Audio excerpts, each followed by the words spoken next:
expecting, right? A lot of people come into the interviews and through the media day now. All the conversations offline as well. Who's the best player in the world? Shifty. Well, it's more than ample time here to prove that you deserve that label. And I think the thing that's really cool about this conversation is, I think Katie Bedford said it in the opening ceremony last night. Everyone's talking about this Team Falcons team as this is their event to lose. Like, they should be the heavy, heavy favorites. But we forget sometimes that as much as they do find collective wins, we have a long history of what's happened in terms of Warzone as a collective whole. And when you swap from big map into resurgence, everything kind of almost gets thrown out in the window a little bit. No, it does for sure. It brings out something different, but the quality that team possesses, we should still be seeing that same Team Falcons, the side that said when coming into this tournament, if they win this and a couple of other big events this summer, they're a dynasty side. So time to see if they can step it up. And we're already underway here in map 4. A couple of kills coming on through. You can see Prodigy, Vision, Cams all lighting up the kill feed here. Absolutely the case. And again, the early kills we've already kind of evaluated over the first 3 drops can be crucial. But we've seen a handful of players get to that end of the 3rd circle at 6, 7 eliminations, yes, but not playing good positions. It ends up finding themselves outside the circle and outside of the major multipliers that we're looking at. Yeah, I mean, it's a double-edged sword in the way in which you play, and especially on Resurgence, it's a case of, if you get those early kills, then you alleviate some pressure for the late game. You don't have to start to push through difficult positions up against players that are having an absolute heater. Meanwhile, if you're putting yourself on too much of a heater early on, you risk getting gunned by someone else. Yeah, that has been, I think, the big factor. And we've also seen just the other side. You could find kills and play it safely just by scouting out who's parachuting into the water.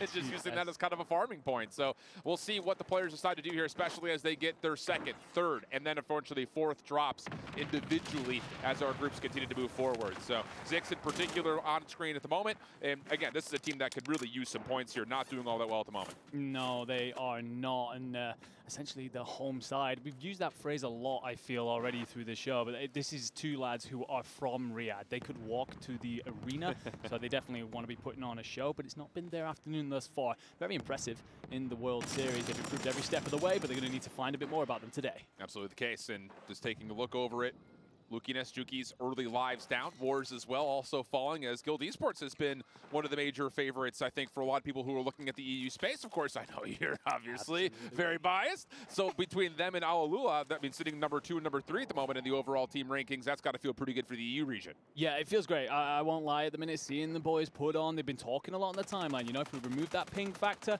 we can do big things. And, well, they're showing that nice and early on day 1. Obviously, we've got a long way to go. Yes, Stukeks just going to give Jace a moment here to potentially res, as it wasn't his knock, and will Jace pull it on through? I don't think Jace is willing to just give this up to Stukeks.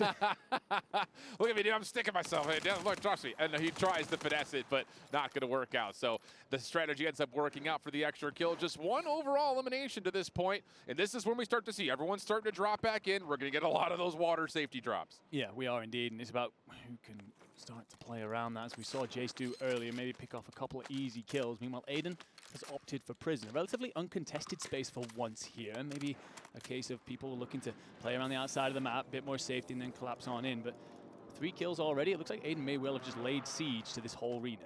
And if that ends up being the case, where he can just dominate the middle of the map like this with his preferred loadout, yikes. Watch out. He very well may overtake his teammate for top overall kills to this point. Clean initially, but woo, Maddie with a little drop shot pop-up. Won't call it a full-on World Star turn-on, but boy, it was close. I mean, that exactly there is one of those moments that we are seeing throughout this tournament and how quickly your game can swing, right? We're talking about how good Aydan's looking, could well take kill leader off this back of this map, and then gets absolutely beamed by a player that he's probably not expecting to be challenging him. Talk about things that to be expected. On a scale of 1 to 10, how surprised are you that Breadman's sitting on top of a tower with a sniper rifle right now? I'm going to go with about a -4. He's just looking to farm people coming out of the sky and, of course, see who he can find on rotation. Circle is still very forgiving in terms of where we're currently standing, but 4 players already out. Make that now another, as we're going to see number 37 in Wars actually down. So one of the members from Guild already down and out. Not the greatest drop for Wars initially. And we go back to Breadman, who's doing his Breadman thing. He is indeed.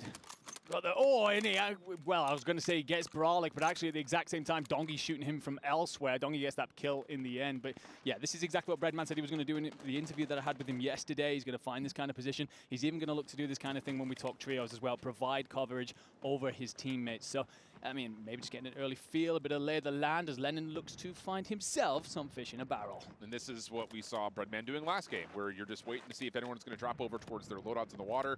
You also see the laser up top, so Lennon can be a little bit careful as it is Aydan right over the top of him. Not a great start here for Zund and Co., but things could change very rapidly as we've already seen. Zeppa down and out as well. So again, a lot of early full-on eliminations at this point, still in the second circle. It is indeed, and we're starting to see a couple of players get compressed together. That prison spot no longer as quiet as it once was. Zix and Tenix are going to try and fight over the same spot, but Zix actually loses his face to Hoskers, and, well, Tenix actually looking to play in through the bottom, but has a couple of suppression mines to clear. Is likely going to suspect players above. Of course, we can see that we've just lost Zix up there, but he has absolutely no idea and currently trying to assess the situation, but it looks like there's actually a new person who's taken the whole region. Dropping in, coming back forward, of course, with loadouts rather dropping in. Everyone's starting to find a way to, in this mid-game portion, get themselves kitted out for the late status. Lennon just waiting at this moment. A couple of players nearby, kind of, if he does have to rotate more central into the island, but largely speaking, he's going to be very safe. And with 7 kills already, I think this is the time where you got to evaluate, I've already hit my mark, let me at least try to get to the top 15. No, I agree completely. I think that once you start to put on a certain amount of kills, and that might well be where you're considering to start to temper yourself and maybe consider to play around the positional multipliers. And Patsuka here just looking to chase down Believe, has him cornered. Isn't able to get some clean shots in. Actually takes quite a bit of damage on the way back, but just does enough to shut down Believe there, as it looks like he was going to make the outplay, but he has more company. Bullets in the back, going to have to dive out the window and likely going to be pressed here. Needs a moment to just breathe and allows himself a second to reset. Yeah, clean. And again, you can see on the minimap, 3 players nearby, but all the elevation that comes with the building kind of deterring them from finding each other and actually taking the next gunfight. Also a player rotating in. So this is about to get a little bit messy. That's Hamoud who's on his way forward, and he's not going to have a lay of the land. So he's just diving on forward, trying to see if he can get good contact, but Patsuka perfectly prepared for it. Finds himself kill number 4, and then trying to third party. Yep, that will play. So an opportunity to try to get a couple for Patsuka, but he's got to reset. He is indeed, and we still have 32 players up. This feels like a little bit of a slower map than the ones that we've been watching throughout this tournament so far. Maybe sides trying to adjust their strategies. A couple of players not getting off to the hot starts that they've wanted and looking to reassess how they play. And then as here, looking to just take control of industry and give himself an opportunity here to patrol the edge of this circle as it squeezes up. And this is all about, yeah, I was going to say, perfect time to take a look at who's actually rotated in early. Prison is still one of the main focus points as Breadman continues to find himself in the kill feed. That's got to be at least 5 for him to this point. At least. So that's a good start in terms of how you get yourself going. Believe has been squad wiped out, so that's another kind of key team to keep our eye on here as this circle starts to close on in, and eventually we're going to deal with no more respawns. Vision is on 12. I mean, we've been talking a lot about what Guild are potentially bringing to the table here. We saw that King AJ had himself a solid performance earlier. Vision as well has been looking really good throughout his, but 12 at this stage, 30 players still remaining in this, along with the resurgence timer, of course. Opportunity to potentially break 20. A lot to do yet, but looking real hot. Stu, another European trying to pick out Liam, and well, he's going to have to chase after. Didn't do enough, and he's got company from elsewhere. Bullets catch him from the side. Yeah, that's going to keep him at least staying on this rooftop while he's in pursuit. And this is an interesting rotation all the way over towards the backside of the freight ship. And Elo's right below him, but this is all about him again. I think just playing for position. You're at 10 kills already. You got to be feeling really solid about your opportunity to actually score some points, where others are dropping in just looking for safety and just trying to keep their lives. You're not wrong. Speaking of safety, Brolic here, trying to use the top of the water tower to protect himself.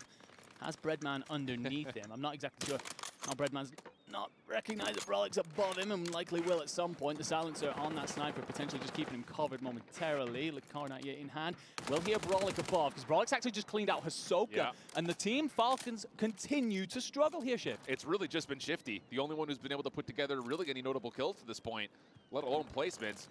So top 30 only gets you a 1.2 times multiplier. The next checkpoint we're looking for is to see who can crack to the top 15 as we head over to, again, a replay of what Patsuka's been able to do over through the inside.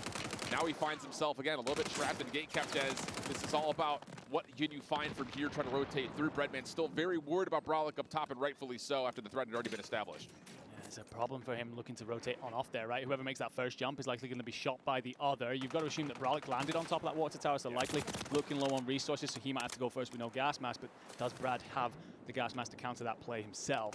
Hilo actually finds Stuo. Stuo ends up going out, and, well, Bread gets pushed. Brolic deals with him. Bread's out of here. That is perfect timing, because you're dealing with now circle number 4 starting to come together. And Brolic has now owned some high ground. He's going to have to parachute in towards the safer circle. And the wipes continue on coming. Again, 3 more is what we need before we get into that next multiplier. And then we're dealing with just looking for the top 5 as we head back over to see how Vision's doing on 14. And yeah, the call at this point is at least get top 15, but ideally, brother, let's find a way to get top 5. Yeah, 100%. You get yourself that top 5, you get yourself that 1.7. I mean, you are starting to put yourself in the higher numbers of individual games that we've seen throughout this entire tournament. You know, the kind of numbers we're talking about, Z-Smith off of drop 1, but there's a lot of company here in showers, a couple of players to just pay attention to. And the problem is with this whole prison region, there's so many entryways, so many exits, there's a lot to keep track of. Indeed the case. He's just trying to find himself a little bit of a corner. Smoke still 2 to play with, but finds himself now right into a cell. And this is exactly what it is. I mean, this is a confirmation that Vision is just sitting here saying, just don't, where's Waldo? Just don't find me. It's a game of hide and seek for him while everyone else is still trying to fight for some positioning. Circle's going to close. Where are we going to get pulled to? Yeah, well, Lennon's trying to play too late there. That's a difficult rotation to make. It's uphill. It's against the grain. Nizons will just shut him down and remove him from the board. Looked like Lennon earlier was getting off to a solid start, but that'll bring his reign to an end. And, well, you can see here, this is where we start to get that view from the wonderful COD caster that we have available of all the players trying to set up for endgame positions. And this is the thing, is this circle is pulled extremely south and west of where we were from before. So this is all about, again, try to own this high ground, which Oki is really committing a lot to. A little bit of a dash right on forward. Oki doesn't like the look of it through the smoke, so backs off, seeing if maybe he can kind of surprise from the low ground. But any Star Wars fan will know you don't want to fight from the low ground, especially off of a reset, which it looks like we're starting to get, and Oki will have to forfeit the position. Honestly, this looks a little bit nervy from Oki. He's an individual player with a lot of gun skill, a lot of ability to take on these 1v1 fights, but wasn't quite sure about how to play that one. I think it's the aggression from Tenix that surprises him a little bit. The fact that he was willing to jump out of the tower towards him, fight over this positioning. You can see H-Mood in particular having the building here sent it off to the next zone, and Tenix is going to contest him for it. Yeah, and they may hear each other here. They're both pretty privy to take this gunfight.